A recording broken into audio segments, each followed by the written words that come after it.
โอ้ยังมีแม่เต็มอยู่ครับเนี่ยอัดแม่เต็มบน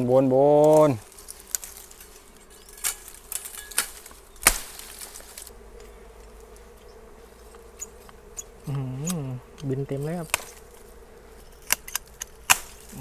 ออกมาแล้วครับโอ้น้ำหวานหลายครับ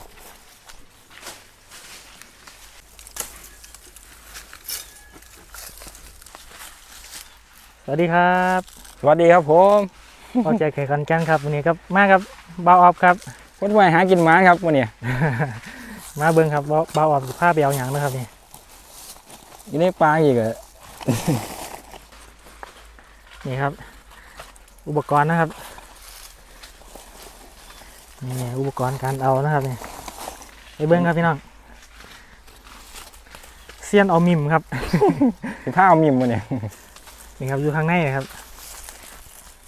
อยู่ในอยู่ครับเดี๋ยวจะมนเข้าไปนะครับนี่โอ้นี่ครับพี่น้องโอ้โหพี่น้องเห็นไหมครับเป็นดำๆนี่ครับอยู่ในเลยครับนี่เตรียมอุปกรณ์นะครับนี่แผงไข่นะครับแผงไข่ควันกับสีลายนะครับนี่เอาไปล้นเอาครับ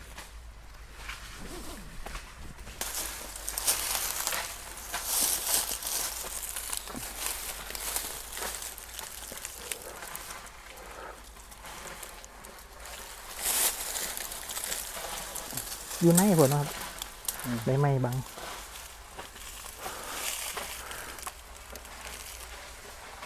เอาควันค่อยๆล้นเอาครับโอ้เห็นตะด่างแล้ว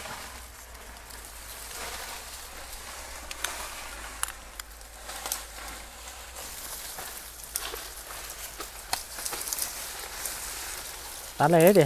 ตอนไหนเลยครับต้นนี้น้องเห็นว่า โอ้นี่ครับโอ้บังใบใหม่นะครับก็เลยมาเห็นตอนตัดนี่ครับเบาตัดเอาเลยครับล้นนิดเดียวครับ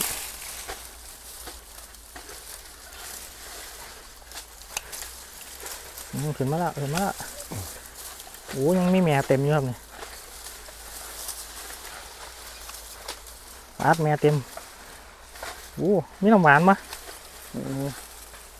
มีอยู่ครับมีอยู่เริ่มบินแล้วครับโอ้เริ่มบินแล้วเริ่มแตกแล้ววน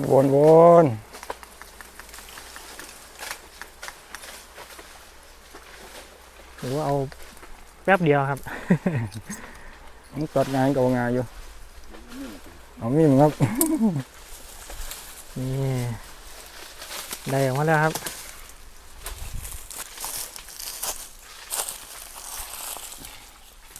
น้ำหวานมีอยู่ โอ้เดี๋ยวบางใกล้ หลายมันเลย น้ำมันก็มีอยู่ครับนี่อีกสักน้อยหน่อยอีกสักคนละเดือนมีนาเมษาครับ งานเป็นหอดหนา แต่นี่ก็เพราะได้กินน้ำมันมันอยู่ครับเอาข้าวเดียวนะครับเอาแผงไข่ล้นห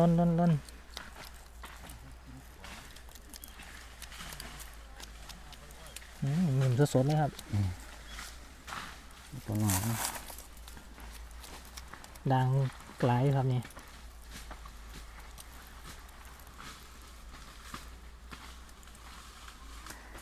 นี่ครับเรียบร้อยครับเซียนมิมครับ เอาแป๊บเดียวครับ นี่ครับมิมน้ำหวานกับมีอยู่หันว่าหลายแต่ว่ากับท่านหอดยามมันเนาะ เย็น4 เดือนหาประมาณมีนาครับปลายมีนานี่จะเต็มเปี้ยเลย เนี่ยเดือนหน้านี่แหละครับเดี๋ยวมาบอกกันสิมาเอามีใหม่พี่น้องเบิ้งเรื่อยๆครับเนี่ยไปครับได้แล้วครับ ขออีกห้างหนึ่งครับห้างนี้ส่งเอาหยาจังน้อยครับอยู่ในครับเป็นเอาได้ปะ ได้อยู่เด้อมันสิใส่เวลาอีกหน่อย ว่ายางน้ำเนาะครับปล่อยอีกแล้ว โอ้ห้างไงก็มาเกี่ยววัน นี่ โอ้ อ้ข้างในก็ไม่กี่ครับเนี่ย แตกแล้วเห็นบ่นต้องเอาถูรุ่นกัน โอ้นี่ครับ ต้องไม่เดียวกับแตกนี่แม่ก็เลย ข้างในอยู่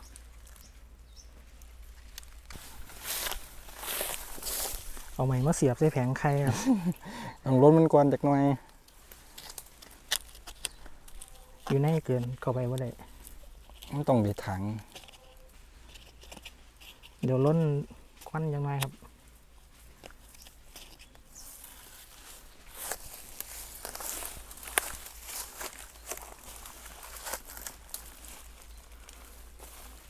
เขาต้องเลย เนี่ยเขาถึงปุ๊บ น้ำครับ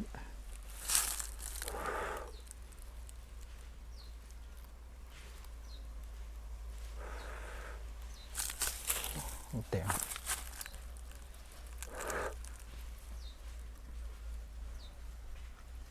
ล้มไปว่าถึง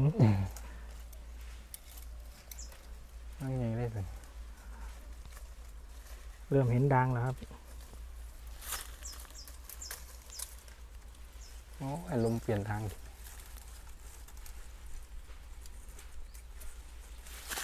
ไอ้หูเขาเปลี่ยนทางลมหมดเลย ล้มพัดหนีพอดี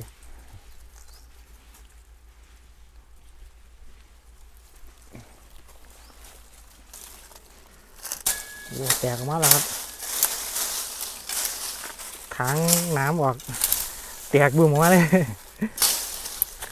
สองงาเลย นี่ครับทางไอ้คนเขาไปได้นะครับเขาไปตัดได้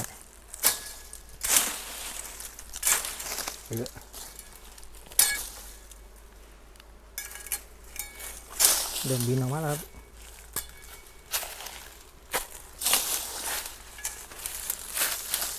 โอ้นี่ให้น้ำหวานหลายอยู่นี่ โอ้ห้างนี่เต็มดีอยู่นี่ดังไงดังเต็มแล้วกันน้ำหวานกันหลายครับ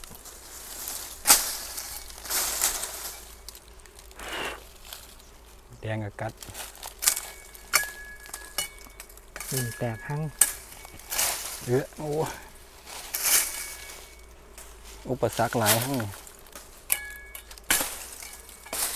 นี่ก็น้ำล้วนๆเลยครับนี่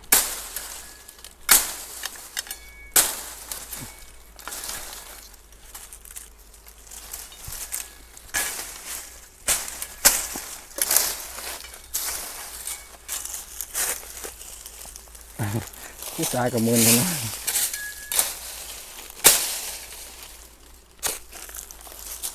โอ้ยตัดเอวนะแกตัดกิ่งเลย จริงไงวะอยู่ไงไง บน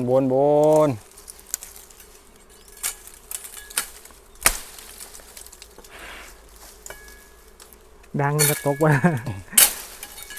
ว่าเข้าไปซุ่นนั่นแหละมันจะแตกห้างเลยนะครับลมควนหน่อยก่อน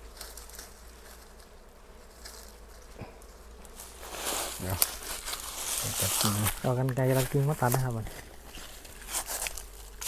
เอาบอกว่าพี่มนต์เขาไปตัดด้วยครับ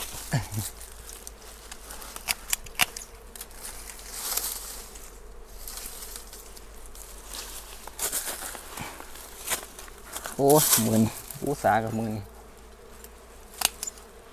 บน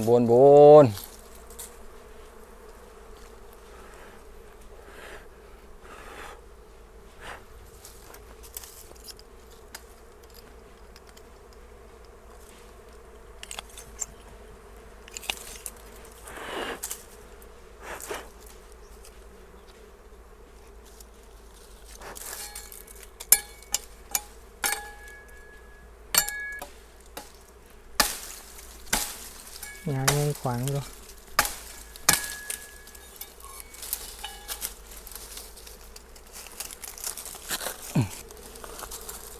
เอาขอไปใกล้แล้วครับตอมเต็มเลยงานไงตัดได้ปะกันไกลตัดกิ่ง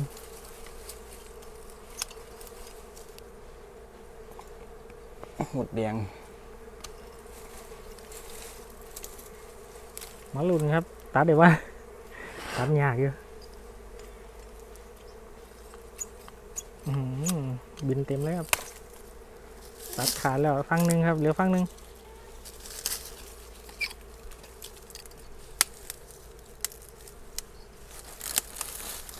แห้ง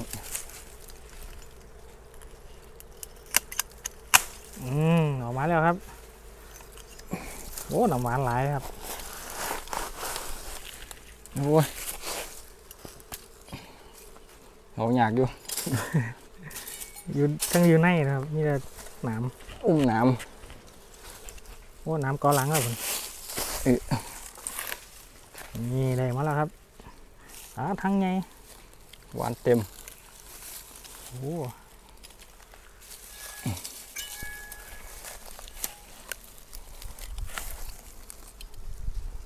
ไปวน แม่ยังกออยู่ครับ เห็นทางมาเงี้ยก็เด้อจุดไฟ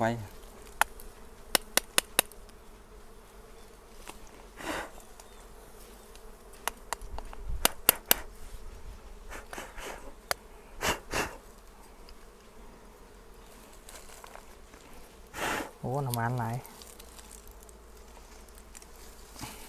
มากันน้ น้ำเบิ้งแก่ครับ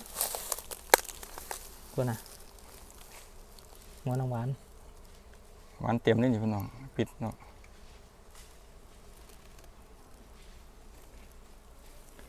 ได้2ห้างครับวันนี้